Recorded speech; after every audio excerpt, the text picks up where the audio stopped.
আজ হবে করলা ভাজি, আলু দিয়ে করলা ভাজি।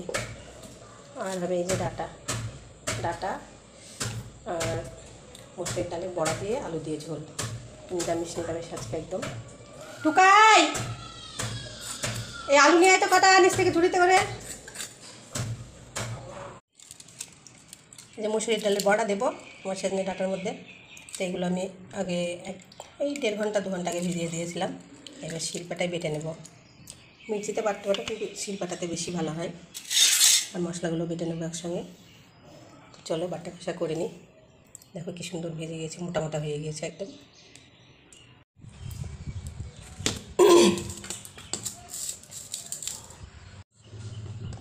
এই যে সেদিনের ডাটা আলু কুটে নিয়েছি একদম সুন্দর করে। আর ডাটাগুলো দেখো সেই তরতাজা একদম সুন্দর। আর ডাটা পাগল আমি, তো ডাটা খেতে খুব পছন্দ করি।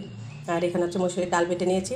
এই ডালটা অর্ধেকটা বড়া ডাটার মধ্যে দেবো, আর অর্ধেকটা বড়া হচ্ছে পেঁয়াজ মরিচ দিয়ে কেটে আমি শুকনো বড়া বানাবো, পাকোড়া বানাবো।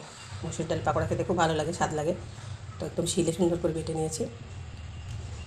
মিক্সির বাটার থেকে শিলে বাটা বেশি ভালো হয়, একটু মানে বেশি মোলায়েম হয় না, সেই বড়াটাই বেশি খেতে ভালো লাগে, বুঝেছ। আর এখানে এই যে মশলা বেটে নিয়েছি, সর্ষে, কাঁচা লঙ্কা, জিরে, আদা সব বেটে নিয়েছি। তো চলো মূল রান্নায় চলে যায়। ও আগে মসুরের ডালটাতে একটু হলুদ আর একটু লবণ, মানে যেটা ডাটার মধ্যে দেবো।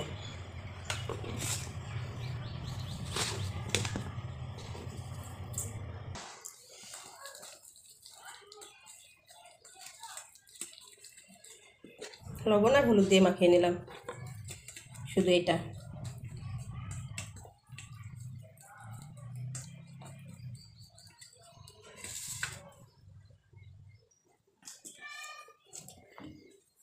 এবার কড়াইতে দিয়ে দিলাম একদম খাঁটি সরিষার তেল।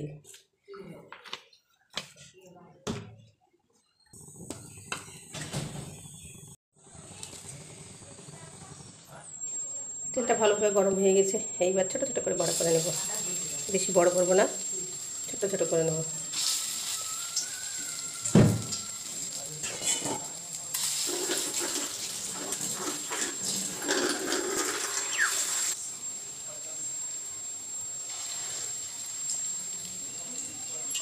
খেতে কিন্তু দারুণ লাগে তরকারিটা ডাটার। আমি কিন্তু একদম কাঁচা ঘষে রান্না করব, লাস্টে হওয়ার পরেই বড়াগুলো দেবো। কটা হলো? 1 2 3 4 5 6 7টা হয়েছে। 7টা 8টা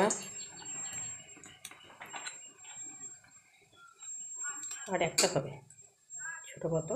আর বাদ বাকিটা তো পেঁয়াজ লঙ্কা দিয়ে দিয়েছি। এই যে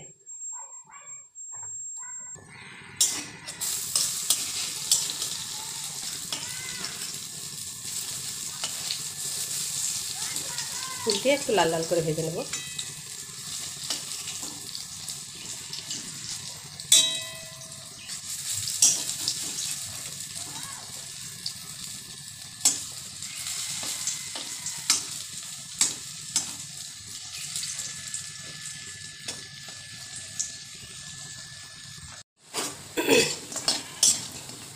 একদম লাল লাল হয়ে গেছে, এইবার তুলে নেবে এগুলো।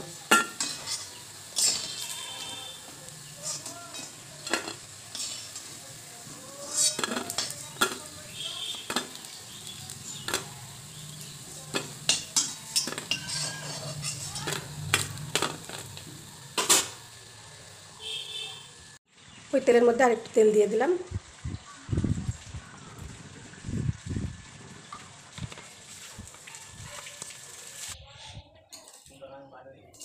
পেঁয়াজ কুচি দিয়ে দিলাম।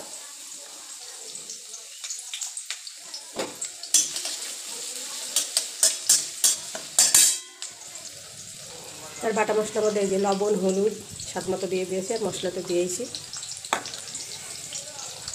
একটুখানি গুঁড়ো মশলা দেবো এতে, সব একসঙ্গে মিক্স করে নিয়েছি। পেঁয়াজটা আমি বেশি ভাজা ভাজা করবো না, হালকা একটু ভাজা হলে এই যে মশলাটা একটু জল দিয়ে গুলে দিয়ে দিলাম।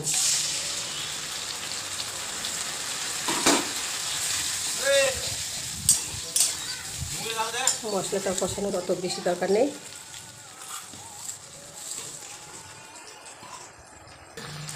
এবার এর মধ্যে দিয়ে দেবো আলু আর ডাটাটা।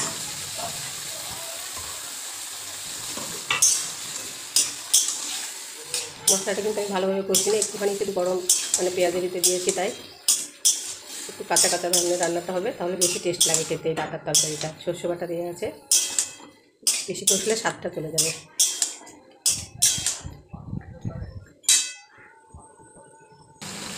একটুখানি নাড়িয়ে চাড়িয়ে এবার জল দিয়ে দেবো, এটাকেও বেশি কষবো না। এই যে জলটা একটু বেশি দেবো, একটু পাতলা ঝোলটা হবে। আর ঝোলটা এমনি বড়াতে, মসুর ডালের বড়া দেবো তো, ঝোলটা একটু টেনে নেবে বড়াতে।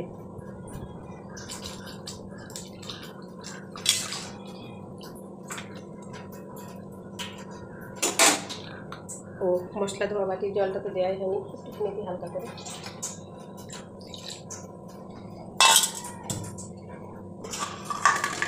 এবার ঢাকা দিয়ে 10-15 মিনিট মতো রান্না করে নেব, তারপরে দেবো বড়াগুলো।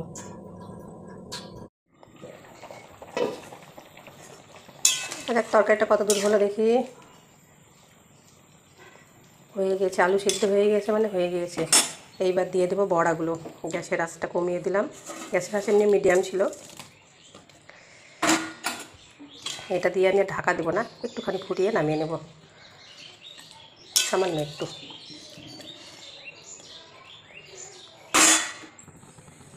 দেখো তোমাদের সামনে একটুখানি ফুটিয়ে নামিয়ে নেব, ব্যাস। এই বড়াটা এমনি ঝোল টেনে একদম তুলতুলে হয়ে যাবে।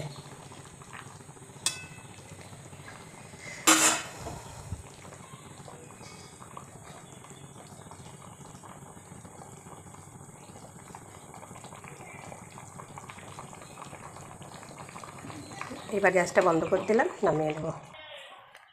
এই যে তরকারিটা একদম রেডি। তো রান্নাটা কেমন হলো বলো?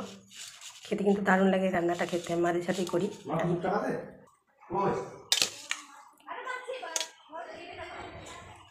কেমন হলো রান্নাটা একটু বলো সবাই। তো ভিডিওটা পর্যন্ত, আল্লাহ হাফিজ। হ্যাঁ, ডাটার ঝোল পেলে আমি একটু দুটো বেশি ভাত খাই। এই যে 1 থালা ভাত খেয়ে ফেলেছি দেখো।